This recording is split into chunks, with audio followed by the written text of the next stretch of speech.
Money Pit is presented by Home Advisor, Quikrete, and LiftMaster. Now here are Tom and Leslie. Coast to coast and floorboards to shingles, this is the Money Pit Home Improvement Radio Show. I'm Tom Kreitler. And I'm Leslie Segretti. Are you smack dab in the middle of some ho-ho home improvements? I bet you are. This is the very busy week of prep before the holidays get here and everybody starts to knock on your door and visit and bring cakes and cookies. Well, that part's okay, but the getting ready, that's the tough part. We can help you with that if it's a home improvement or home decor project, but help yourself first. Give us a call right now at 1-888-MONEYPIT or post your question to the Money Pit's community page at moneypit.com. Coming up on today's program, something that everyone has an opinion on, Leslie, and they're usually not the same. We're talking about paint colors. Oh, no one agrees ever, right? It turns out that paint manufacturers can't much agree either because a bunch of them have now come out with their own picks for quote-unquote color of the year. We're going to tell you where the trends seem to be just ahead. And building a new walkway or patio with pavers seems like a pretty simple do-it-yourself project, and it is. But it's also easy to skip the most important steps that are needed to make sure that it lasts and not sink or settle or let all the weeds grow through. We're going to share the step-by-step because it's important. And first impressions have the longest impact, so we're going to have some tips on how you can put your decorating energy into the first thing your guests see, your front door. From classic to contemporary, we're going to help make yours stand out. Plus, from Quikrete, we're giving away the Walk Maker, a kit worth $80 that makes it really easy to build a beautiful cobblestone walkway. I bet you could get it done before the first set of relatives shows up, too. Give us a call really right now. The number is 1-888-MONEYPIT, 888-666-3974. Robert in Virginia is on the line with a question about a heat pump. What can we do for you? Just bought a new house, and in the house I was told that I have a new heat pump and a new gas furnace. And I'm just wondering, how does that work? I live in Hopewell, Virginia, which is just south of Richmond. You know what's weird about that is normally you would have one or the other as your heating system. If you have a gas furnace, then you have gas forced air heat. If you have a heat pump, then you usually don't have gas because it's basically electric heat. So are there two zones and one's a heat pump and one's gas or what? Do you know? It's the exact same zone. I was told, in the paperwork, when I was buying it, they said, a new heat pump and a new gas furnace. That's really odd. Okay, so when you go to your gas furnace, right, do you hear the flames burning there? What are you seeing? It's actually all enclosed. So I really, it hasn't gotten so cold yet that I've heard any flames burning. You know what? You need to call an HVAC contractor and get a pre-season checkup, find out what you got there, because it doesn't make sense. Okay. I think somebody made a mistake. If you're in Southern Virginia, you may very well have a heat pump. It'd be better if you had a gas furnace. But if you have a heat pump, let me just give you a tip on how to operate this, especially if you come from a house that had gas before. You want to make sure that you set the thermostat and kind of forget it. If you get in the habit of bouncing it up and down, like turning it down at night and up in the morning without a specialized heat pump thermostat, what you'll do is you'll overcome the heat pump and you'll force the electric furnace, which is a backup system that's always built into a heat pump, to come on. That's going to cost more money for you to run. So you have to get a special type of setback thermostat for heat pumps that moves it very slowly, because the way a heat pump works is if you set the temperature at, say, 70 and it falls to 69 in the house, the heat pump's going to come on. If it falls to 68, heat pump's still coming on. If it hits 67 or 66, the heat pump basically says, hey, I can't keep up with this. Brings on the backup resistance heat, which costs 2 or 3 times as much to operate, and brings the house back up the temperature. So and you'll see that if you have a heat pump thermostat, because it usually says auxiliary heat or emergency heat. There's usually a light that comes on. But if you have the right kind of setback thermostat, it'll move it so slowly that won't happen, and it'll maintain the comfort and save you some money. You also might find that they're not quite as comfortable as gas furnaces because the temperature of the air that comes out is, like 110-ish degrees instead of like 125 or 30 or 140 degrees. So it's just that you got to get used to it. But find out what you got. You definitely should get it serviced before it gets colder, because you don't want to get surprised, the first time it drops near freezing by you. Okay? Yeah, I mean, it's brand new, but get it serviced anyway. That way, I find out what I have. Or find out who put it in, whether it's warranted. You need to figure out what you got, because what you told me doesn't make sense. I mean, you either have gas or not. What do you cook with in the house? You cook with electric or gas? Electric.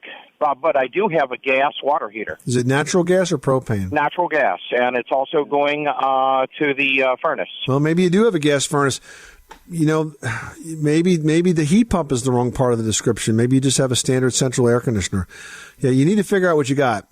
I tell you what, if you want to take some pictures of this and send it to us, you know, you could actually post it to the community page at moneypit.com. And we'll take a look at it and just say you're trying to figure this out, and you know, take a picture or two of it. And if there's an access panel you can take off and take a picture of what's behind it, just make sure you can put it back together. All right. We'll tell you what you got. I appreciate it. All right. Thank you. Good luck. Thank you. Bye bye. Debbie in Illinois is on the line, has a question about a slate roof. What can we do for you? I live in a very old house from the 1880s. Okay. The roof is all slate, leaking in 3 or 4 places. Not terrible, but, you know, you could see it on the walls, and the walls are, nowadays, people don't do slate anymore. You need to find yourself a slater. That's what they used to call those guys, slaters. What color is your slate tile? Grayish or brownish? Reddish. Reddish. Oh, good. That's Vermont slate. That's a really good roof. That lasts way over 100 years. And they're so pretty. They're really pretty, yeah. So it's definitely worth fixing whatever's causing the leaks. The problem isn't that you got a slate roof. It's just that you need some slate repair, slate maintenance. Right. You need to find somebody that knows how to do that. So I'll tell you where I would start. I would start on homeadvisor.com. There you can read reviews and perhaps find somebody that's got that experience. There's got to be some folks out there that know how to do slate repair. What you want to be cautious against, though, is any roofer that maybe thinks they know how to do slate repair and doesn't, because you don't want a guy up there to go up on your roof and break slate tile or maybe try to use, you know, some sort of a sealant to try to fix a leak where it really should be replacing, flashing, or rebuilding it.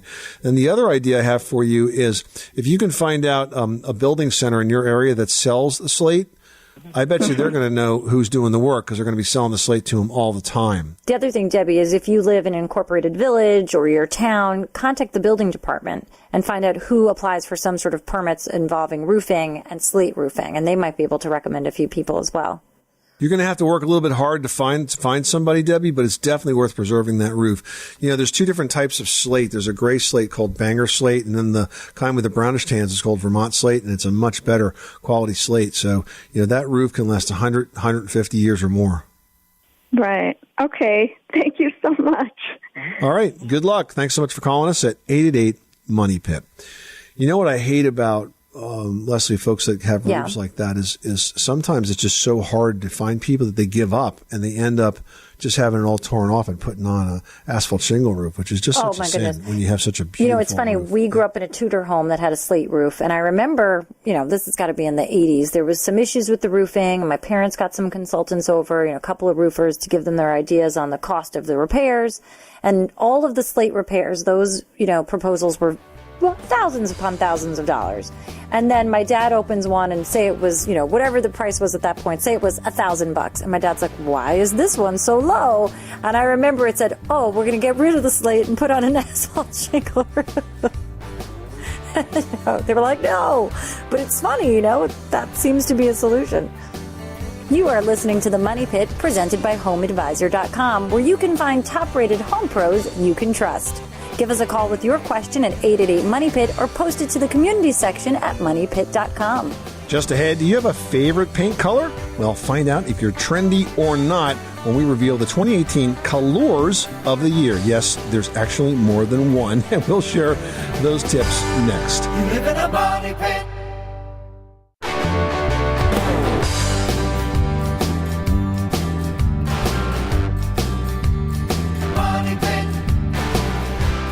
The Money Pit is presented by Home Advisor.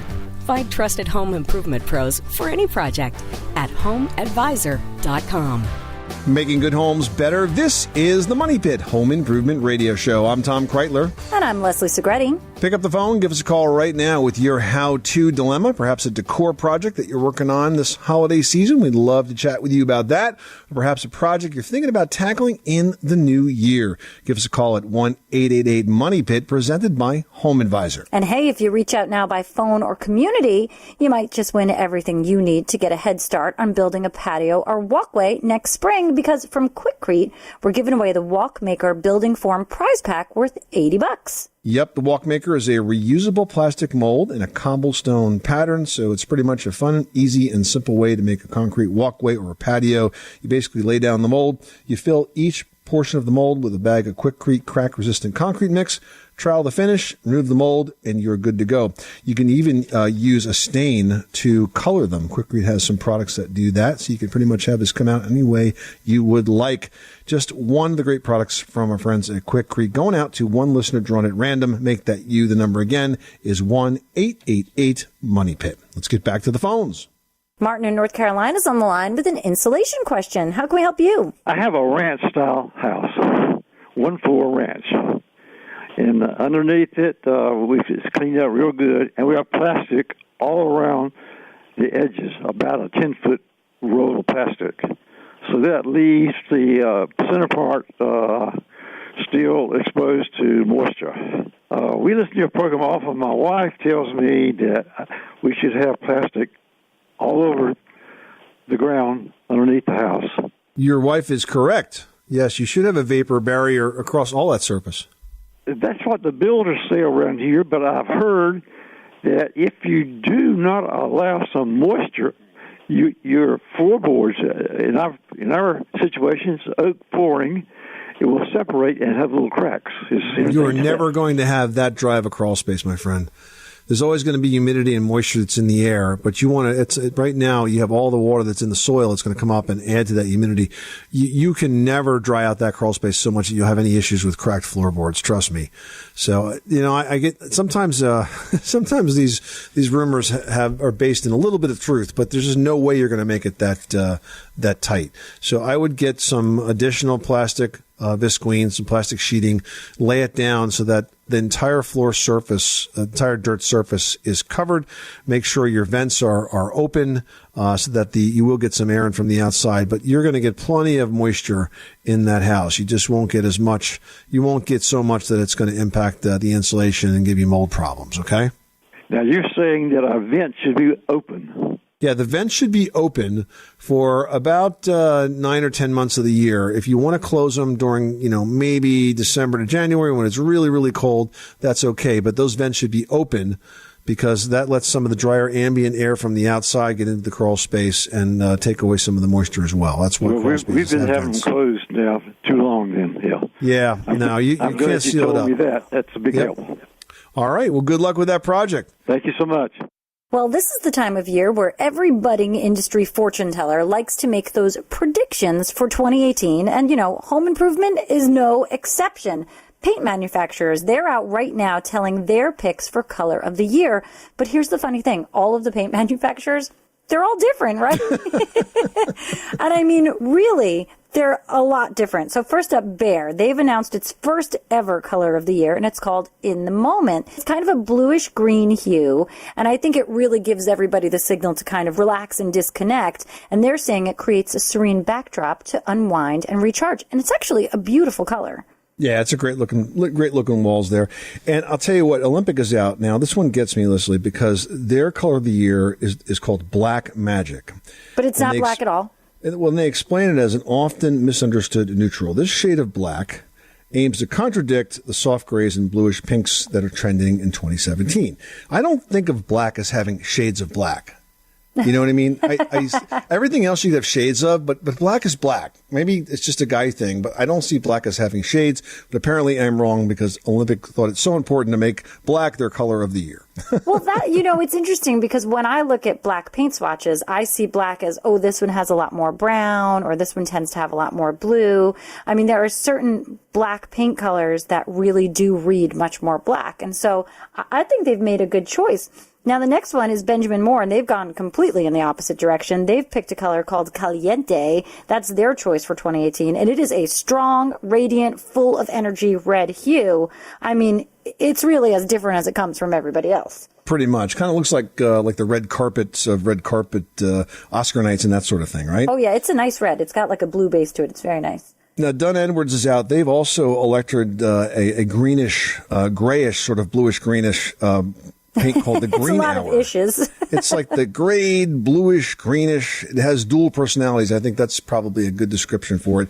But again, I think it's kind of similar to the bear color, but maybe just a little bit darker. Yeah, now Glidden also went dark as well. They chose a color called Deep Onyx. I mean, and that is a black tone as well. You know, in their press photos, they've shown it as like an accent wall, and it really is a beautiful shade of black. You know, they're saying it's just like a little black dress. It's classic, it's timeless, and that really is true with the black paint color. Now, Sherwin-Williams, to wrap it up, they've got one called Oceanside, and I love this because this is definitely a beach color. You know, this is sort of a really deep green blue kind of a shade that looks like it belongs on a beachside house. Very versatile color, works great with other types of trim colors and that sort of thing.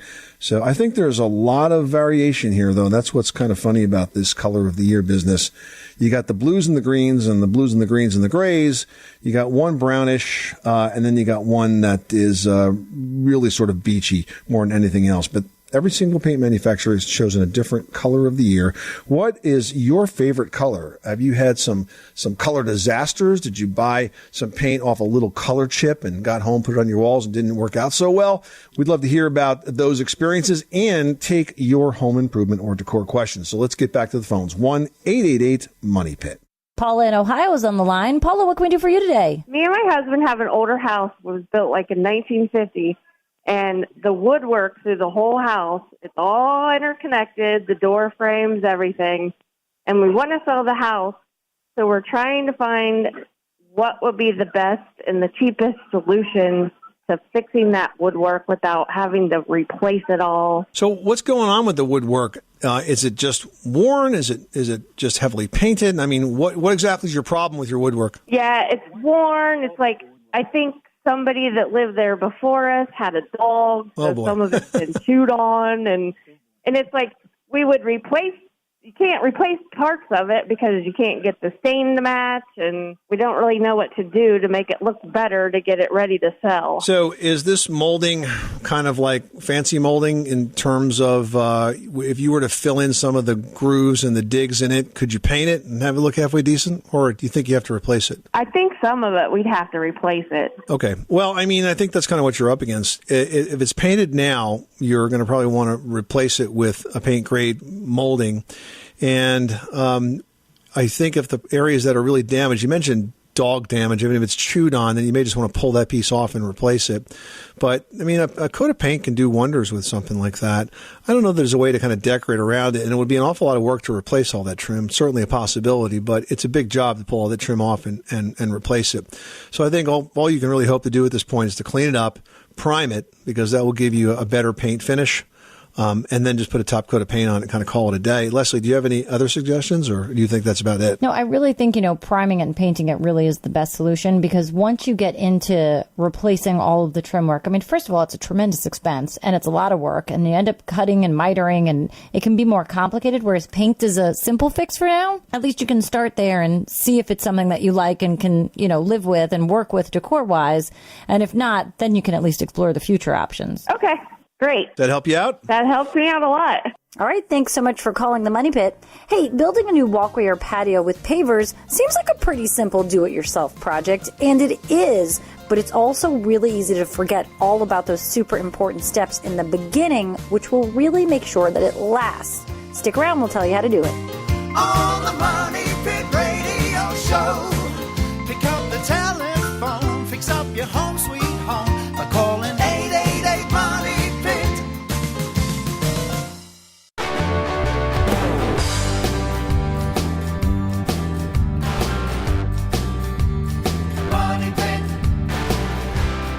The Money Pit is presented by Home Advisor. Find trusted home improvement pros for any project at homeadvisor.com. Making good homes better. This is the Money Pit Home Improvement Radio Show. I'm Tom Kreitler. And I'm Leslie Segretti. What's your how-to or decor question? Call it in right now to 888-MONEY-PIT, presented by Home Advisor. They make it fast and easy to find top-rated home pros you can trust for any home project. Bill, you've got the Money Pit. How can we help you with your flooring project? I bought a house like 3 years ago, and I hired these people to come and, strip my the hardwood floors in my living room, and they never did did a good job, and I could never get a hold of them. And the hardwood squeaks. I want to redo it. What is the best way to refinish it? Okay, so the issue is that you want them to stop squeaking, or you want to refinish it, or kind of both? Stop squeaking. And also, I want to refinish them. Okay, so there's a couple of things that you can do. First of all, because you're doing the refinishing and the repair at the same time, that actually makes this a little bit easier. But what you're going to want to do is deal with the squeaking issue first. And the reason that happens is usually because of movement. If you can identify those sections of the floor that are the loudest, they're probably going to have the most movement, then simply what you want to do is resecure those floorboards to the floor. So you can do that with nails. If you nail through the hardwood board into the floor joist below at a slight angle with a nail that's kind of rough, like a galvanized nail, you're going to have to pilot that hole first, put a small drill hole in first, and then nail right through the hole, because you can't nail hardwood directly. The nail will bend, the board will split. In ones that are really leak, you can actually use a trim screw, which is a long, thin screw with a tiny head, and it's a little bit bigger than a nail. That's even a better way to do it, because the screws are really solid and they won't pull back out again. So I would just tighten up the boards as best you can in the loudest areas. You're never going to get them all, so don't try. And then you can have your floor refinishers sand it and refinish it. And I would definitely have the sanding done professionally. I would not do this myself, because the tools are very rugged, and if you don't use them every day, you're going to damage your floor. So I would have it completely sanded and then refinished. Does that make sense? Thank you. I appreciate it very much. All right, good luck with that project. Thanks so much for calling us at 888-MONEY-PIT. Well, if you're thinking of installing a new walkway, there are things to consider beyond the prettiest materials, especially if you live in a climate where frost is a problem. That's right. And when soil freezes, it expands and it can lift and even break apart walkways, patios, sidewalks, or driveways. But that won't happen if it's built right. Landscaping contractor Roger Cook from TV's This Old House is here to tell us how. Welcome, Roger. Thanks for having me. Now, when we build a foundation, we're accustomed to digging down below that frost line to make sure the foundation won't move. But with a walkway, it's not always possible to dig down that deep, nor would you want to. How do we keep that from moving? Well, whenever I build a walkway or a driveway or any sort of paving area, I like to go down a foot. I take out 12 inches of material. Usually you get topsoil in the top 6 to 8 inches, but I want to go down and make sure I'm below that topsoil level. Usually the topsoil is brown and it holds moisture. Draining is really the key here. Right. That moisture is what's going to freeze and expand and move your walkway. So we dig down a foot. We usually put in what's called pack, and pack is a combination of stone dust and 3/4 inch stone, and we bring that up in 3-inch lifts. In other words, we put down 3 inches and we take a compactor, pack it down, and keep working our way up. The great thing about pack is it packs up hard. It's a great base for the walkway, but it drains. It lets that water get out from underneath the walkway. Now, I know a lot of people talk about when we're discussing base prep, they talk about the frost line. You want to be below the frost line. How do you know where the frost line is? Is that a visual cue? Is it something you know by region? Or like you mentioned, is it just, okay, I've seen the change in the soil and now I'm good? Below the frost line only pertains to concrete walls and footings for your house. No one is going to dig down here in New England 4 feet deep for a walkway to get below the frost line. Okay. So that's where picking the material comes into place and how you put the walkway in. I like to do walkways in patios dry, which means there's no mortar and no cement involved there. Set on the pack on 1 inch of stone dust, and then the final top piece is put in. If you put in a concrete walkway, it can't move. Structurally, it cracks. Pavers can move, but they're set in stone dust, and if worse comes to worse, they do move too much, you can reset them again by just scraping out a little stone dust and putting them back. You can't do that with a concrete walkway. So does that make pavers a much better choice for a harsh climate than compared to, say, concrete? It does in my mind. Up here in New England, concrete is bound to fail sooner or later. In warmer climates, it's a perfect solution. It's very efficient to go down, cost-effective, and will last forever in areas like Florida.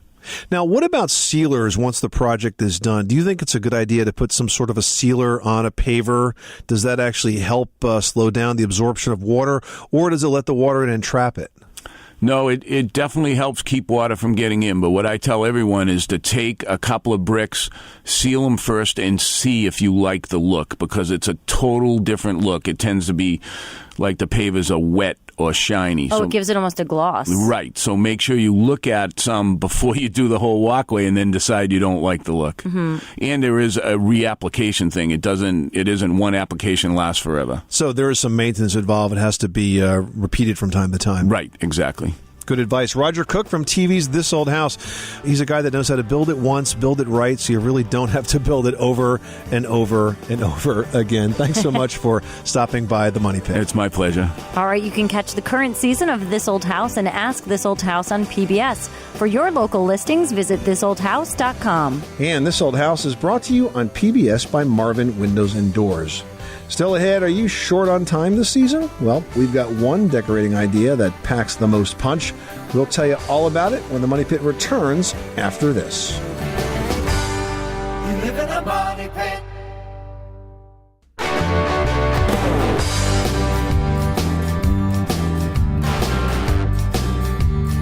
Money Pit. The Money Pit is presented by Home Advisor. Find trusted home improvement pros for any project at homeadvisor.com. This is the Money Pit Home Improvement Radio Show. I'm Tom Kreitler. And I'm Leslie Segretti. Well, whether you're buying or selling or just enjoying your home, we are here for you every step of the way. You can call in your home improvement or decor question right now to 888-MONEY-PIT, presented by Home Advisor, the fast and easy way to find the right pro for any kind of home project, whether it's a small repair or a major remodel. What about you, Leslie? As we get down to the end of the year here, are you doing any small repairs or major remodels in your house? I am anxiously awaiting my new American Standard toilet that will make sure that my bathroom no longer smells like a urinal at the Port Authority, thanks to my two wonderful young men that I'm raising in this house who can't seem to find where the toilet actually is when it's time to use the bathroom. It's an accuracy issue, huh? Yeah, it's a lot of issues. You got one of the Vortex toilets, right? That's the ones that are pretty much a self-cleaning toilet. Yeah, American Standard very nicely sent me a Vormax toilet, which, I guess they've heard me complaining about my messy children. So, Tom, you're going to come help me install this. And I am. Hopefully, absolutely. We'll get it done. I will have a fresh-smelling powder room because it can't get worse. 888-666-3974. Let's get back to the phones. Leslie, who's next? Jeannie in Ohio's on the line with a crud question. What is going on at your Money Pit? My friend, I'm afraid that it seems like her apartment may be making her sick. Well, what are you seeing? She has central air. She has COPD. 2 weeks after they change the filter, if they get around to it, they're dirty again, and she's been vacuuming them off and wiping around them with bleach water and stuff like that.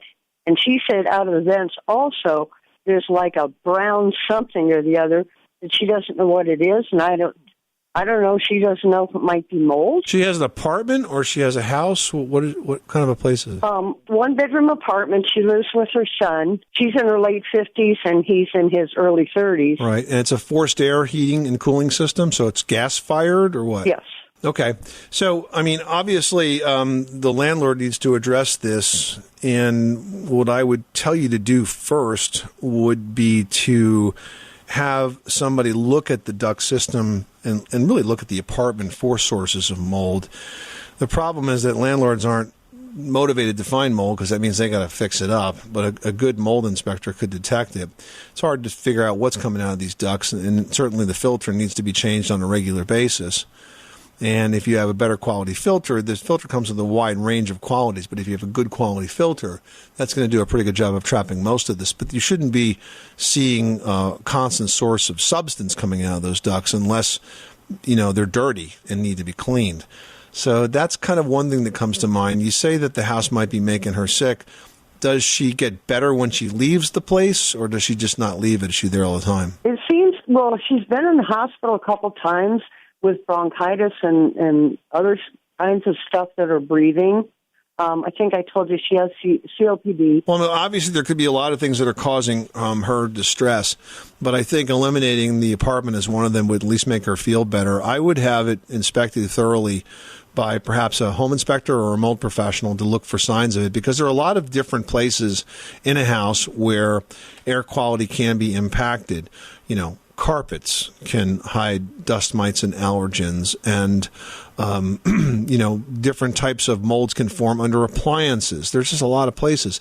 And so if you really suspect that there could be something of the mold nature going on there, I would have it inspected by a pro and figure out, what's there. Yeah, she talked about like an air purifier, but I said if your system is dirty, I'm afraid it would fight each other. Yeah, listen, you don't want to go that way. You don't want to add more filtration to this. I want you to inspect and determine if there's a problem that exists. Then you can talk about the best way to clean it. So don't, keep throwing money at this.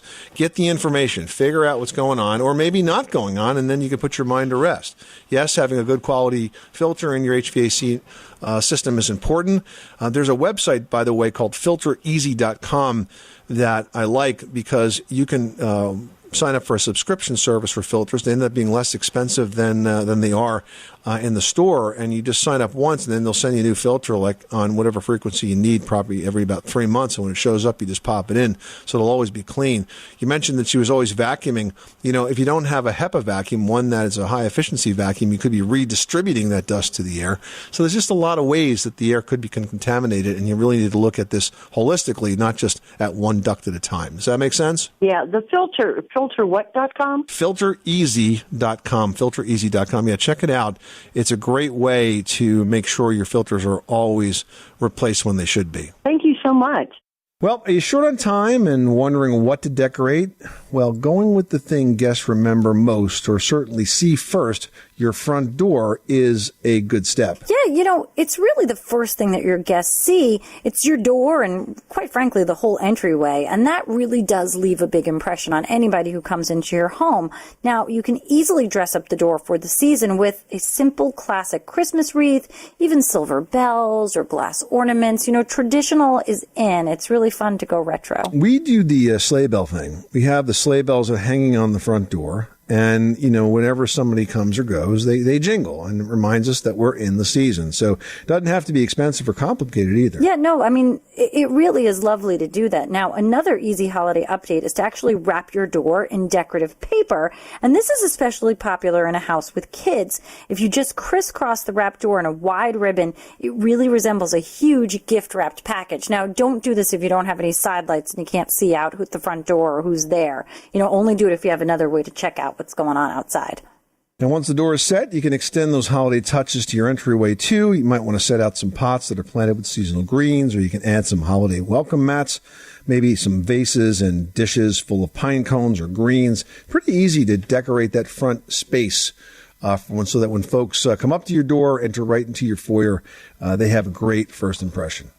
Still to come, cork floors are trending and they're eco-friendly too, but are they good for every room? We're going to talk cork floors and bathrooms when the Money Pit continues after this. 888 Money Pit.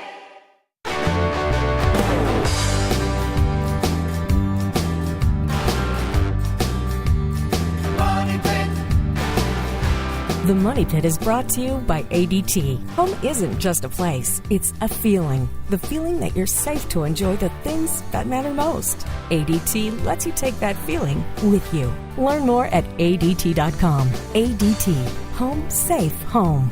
Making good homes better. This is the Money Pit Home Improvement Radio Show. I'm Tom Kreitler. And I'm Leslie Segretti. Give us a call right now with your home improvement question, or post it to the Money Pit's community page at moneypit.com. Let's head on over to the community page right now and talk to Annie. Annie has a question about flooring, Leslie, right? Yeah, Annie writes, I'm wondering what your advice would be regarding putting a cork floor in a bathroom. Good choice, or should I pass? Now, I truly love a cork floor in a bathroom. I also really like it in a kitchen because it's so soft and comfy. It is really comfy to walk on. Of all of these sort of quote-unquote hard surface products or non-carpet products, cork is the softest and the easiest on the feet. It does last a long time. It's surprisingly durable, too. You'd think that it's soft so that it would wear, but it really doesn't. In fact, I remember seeing cork flooring when I toured Falling Water, which is the famous Frank Lloyd Wright house out in Pennsylvania, and he was using that way back when, like what was that, the 60s, in the kitchen. Well, he was the super coolest. Absolutely. And he was so far ahead of his time, of course, and it still looked good. Now, the new cork products today, Leslie, what kinds of varieties can we get them in terms of coloration and that sort of thing? Because usually the corks are fairly subtle. True. Now, the colors can be very subtle, but I've also seen them recently with flecks of metallic in the cork itself. So you can get a cork in a very neutral tone, and that varies between like a super lightish color to a more deep brownish tone. I mean, they do tend to stay in that very natural color palette. I've also seen a gray with like a silvery fleck, and I just think it's gorgeous because it adds a whole nother detail and level to a floor surface, which sometimes is the largest surface in a room. So it's nice to make that a little interesting. So thumbs up, Annie. We think it's a great choice, and go ahead and go for it. All right, next up we have a post here from Rob who writes, my garage is heated by a furnace. When the snow melts off the vehicles, the water pools in the front corner of the garage and doesn't dry. Over time, the water is soaked into the block that makes up the exterior wall. There's a drain in the floor, but the water seems to go everywhere except towards it. How do I fix the floor so that the water runs to the drain? You know, resloping your garage floor is a really big project because you pretty much need to tear it out and re-pour it. It's not the kind of thing that you can really repair. So I would suggest perhaps painting the floor and the bottommost block walls with an epoxy garage paint. That's going to greatly reduce the absorption of water, and it's going to inhibit the frost damage that you're concerned about, which could occur if it goes kind of unchecked. You might also want to think about maybe raising that floor up again, but not by adding more concrete. What you could do is, have you seen these garage floor tiles, Leslie? They're pretty thick. Oh, yeah. And they're perforated, and you can basically, they go together kind of like a puzzle piece, right? And they have like a lip so it goes down sort of to grade at the end, but they're kind of nice. They sit just above the floor, maybe about, I don't know, 1/2 to 3/4 of an inch. And I think if you had any water that dripped off, it would definitely be below that tile. So that's another option for you there. Take a look at the garage floor tiles. And Rob, you know, another option is you can use an epoxy coating on the floor. Now, this isn't going to help you with the leveling issues, but it will help you with sealing that surface. Because don't forget, with all that snow, you're probably driving over a lot of salt, and all of those materials in the salts are very corrosive to the concrete floor in your garage. And so when you bring that in and that salty water all melts from the snow, I mean, it really could do damage. So that's a great way to make the floor look nice and protect it as well. This is the Money Pit Home Improvement Radio Show. Hey, thank you so much for spending this holiday weekend with us. We hope we've given you some tips, advice, some inspiration to take on some projects in your house either now or in the very near future. If you got a question, couldn't get through today, though, remember you can call us 24/7 at 888-MONEY-PIT, and we will call you back the next time we are in the studio. Or you can post your question online at the community page at MoneyPit.com. I'm Tom Kreitler. And I'm Leslie Segretti. Remember, you can do it yourself, but you don't have to do it alone.